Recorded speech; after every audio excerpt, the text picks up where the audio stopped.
তোকে অনেকদিন ধরে একটা কথা বলবো ভাবতেছিলাম, কিন্তু বলা হয়ে ওঠেনি। কিন্তু আজ বলতেছি, শোন পাখি, তুই একান্তই আমার।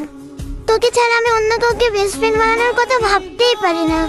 তুই ভাবিস তোর সাথে আমার আর কথা হয় না আগের মতো, এজন্য হয়তো আমি অন্য কাউকে বেস্ট ফ্রেন্ড বানাই নিছি। না রে পাখি, তুই আমার সব কিছু। তোকে ছাড়া আমি কিভাবে অন্য কাউকে বেস্ট ফ্রেন্ড বানাবো?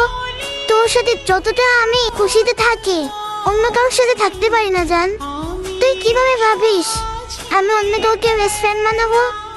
না রে জান, যেখানে তোকে আমি সময় দিতে পারি না, তোর সাথে ভালো করে কথা বলতে পারি না, সেখানে অন্য কাউকে বেস্ট ফ্রেন্ড বানাবো, অন্য কারোর সাথে সময় কাটাবো, সেটা তো কথাই আসে না জান। জানিস পাখি, তোকে আমি না অনেক ভালোবাসি জান, অনেক ভালোবাসি। কথা দে জান, সারা জীবন আমার সাথে থাকবি, অন্যদের বেস্ট ফ্রেন্ডের মতো আমায় ছেড়ে যাবি না। আমি গলা